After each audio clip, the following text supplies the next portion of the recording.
अस्सलाम वालेकुम जी। सबसे पहले मैं आप लोगों का बहुत ज़्यादा शुक्रिया अदा करना चाहती हूँ जिस तरह कमेंट्स में आप मेरी हौसला अफजाई करते हैं और मेरी रेसिपीज़ को पसंद करते हैं। आज मैं बनाने लगी हूँ गर्मियों में बहुत ही पसंद की जाने वाली डिश टिंडे गोश्त, बहुत इजी तरीके के साथ इसकी रेसिपी मैं आपके साथ शेयर करूँगी और उस दुआ के साथ हम इसको बनाना शुरू करते हैं कि जहाँ रहें हंसते रहें और हंसाते रहें। तो चलें इसे मिल के बनाते हैं। और यहाँ पे मज़ेदार से टिंडे गोश्त बनाने के लिए 1.5 पाव के जितना मैंने मटन का ये गोश्त ले लिया है और इसके साथ ही तकरीबन 4 से 5 जवे में लहसुन के डाल दूँ।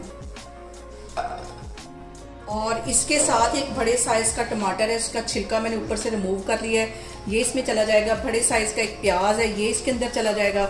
इसे भी मैंने ऐसे रफली सा काट लिया था और तकरीबन 1 गिलास के जितना इसके अंदर मैं पानी डाल दूंगी। और अब इसके साथ ही मैं कुछ मसाले ऐड कर दूंगी। और यहाँ पे मसालों में सबसे पहले 2 सब्ज़ इलायचियाँ, 2 छोटे छोटे टुकड़े ये दालचीनी के थे, ये इसमें चले जाएंगे। और इसके साथ ही तकरीबन आधा टीस्पून के जितना इसमें मैं हल्दी डाल दूंगी।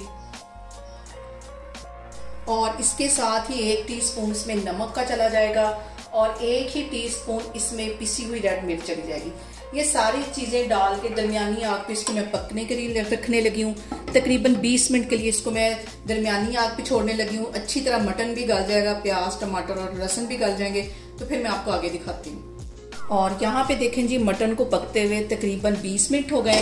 हल्की आग पे मैंने इसको पकने के लिए रखा हुआ था और मटन हमारा यहाँ पे गल गया है। अच्छी तरह मैंने इसको चेक किया है। अब इसके अंदर मैं डाल दूंगी तकरीबन आधी प्याली के जितना कुकिंग ऑयल। और अब यहाँ पे हमने मटन की अच्छी सी भुनाई करनी है। तकरीबन 10-15 मिनट के लिए अच्छी तरह इसकी मैं भुनाई करूँगी ताकि मटन की जो हीक है वो भी ख़त्म हो जाए और अच्छी तरह सारे मसाले मटन के अंदर चले जाएं। अभी मैं इसकी इसी तरह भुनाई करती जा रही हूँ, तो फिर मैं आपको दिखाती हूँ। और यहाँ पे देखें जी, मटन को भूनते हुए मुझे तकरीबन 5 से 6 मिनट हो गए। इस पॉइंट के ऊपर मैं आधा पाव के जितने टिंडे डाल दूँगी। इन्हें मैंने अच्छी तरह धो लिया, छील लिया। उसके बाद एक टिंडे के मैंने 4 हिस्से कर लिए, इसमें चले जाएंगे। इसको भी मटन में डाल के अच्छी तरह हम इसकी भुनाई कर लेंगे। और गर्मियों में बहुत ही पसंद की जाने वाली ये वाली सब्जी है, बहुत टेस्टी बनती से मेरे तरीके से बनाएं। और यहाँ पे जो सबसे अहम बात हमेशा की तरह वो एक ही है कि आपने मेरी रेसिपीज़ बनाते वक्त घबराना नहीं है। बिना स्किप किए हुए आप मेरी वीडियोस देखें। और अगर अभी तक आपने मेरे चैनल को सब्सक्राइब नहीं किया तो प्लीज़ इसको सब्सक्राइब करें, क्योंकि मैं बहुत इजी और बहुत टेस्टी रेसिपीज़ आपके साथ शेयर करती हूँ। और इस पॉइंट पे आधा टीस्पून के करीब मैं कुटी हुई काली मिर्च इसके अंदर डाल दूँगी और इसके साथ ही आधा टीस्पून इसके अंदर मैं गर्म मसाले का डाल दूँगी। ये सारी चीज़ें डालने के बाद इसकी अच्छी सी हमने भुनाई करनी है मज़ीद तकरीबन 5 से 7 मिनट के लिए। जितनी अच्छी हम इसकी भुनाई करेंगे उतनी ही हमारे मज़े की ये टिंडे गोश्त बनेंगे। और इसके साथ ही आधा टीस्पून से भी ये थोड़ी सी कम कश्मीरी रेड मिर्च है, ये इसमें चली जाएगी। इससे जो फ्लेवर और कलर है वो बहुत मज़े का हो जाएगा हमारे सालन का। और यहाँ पे टिंडे और मटन को भूनते हुए मुझे तकरीबन 8 मिनट हो गए। 2-4 मिनट इसको मैं मज़ीद इसी तरह भूनती रहूँगी। साथ में इसके पानी का छींटा देती जा रही हूँ। और आप मेरे ये छोटे छोटे जो टिप्स होते हैं इसको फॉलो किया करें, इंशाल्लाह ताला आपके खाने बहुत टेस्टी बनेंगे।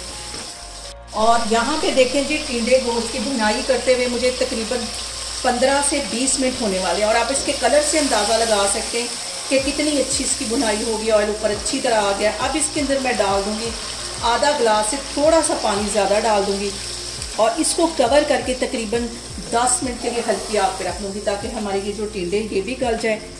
और फिर मैं आपको 10 मिनट के बाद दिखाती हूँ। आपको जितना शोरबा चाहिए आप उसके मुताबिक इसमें पानी डाल सकते हैं। इसको मैं करने लगी हूँ कवर 10 मिनट के लिए, तो फिर मैं आपको 10 मिनट के बाद दिखाती हूँ। और यहाँ पे देखें जी, हल्की आग पे टिंडे गोश्त को रखे हुए मुझे तकरीबन 10 मिनट हो गए। और यहाँ पे हमारे टिंडे गोश्त हो गए तैयार। चूल्हा में यहाँ पे करती हूँ बंद, तो मैं आपको डिश आउट करके दिखाती हूँ। और यहाँ पे देखें जी, मज़ेदार से हमारे टिंडे गोश्त बनके तैयार हो गए। बहुत टेस्टी बनते हैं और बहुत इजी तरीके के साथ इसकी रेसिपी मैंने आपके साथ शेयर की है। आप लोग इसको लाजमी ट्राई करें और मुझे कमेंट्स में बताएं कि आपको मेरी रेसिपीज़ कैसी लगती हैं। और मेरी वीडियोस को ज़्यादा से ज़्यादा शेयर करें और मुझे सब्सक्राइब करें। और अपना बहुत सारा ख्याल रखें। इंशाल्लाह ताला मैं एक और वीडियो में आपके सामने आऊँगी। अल्लाह हाफिज़।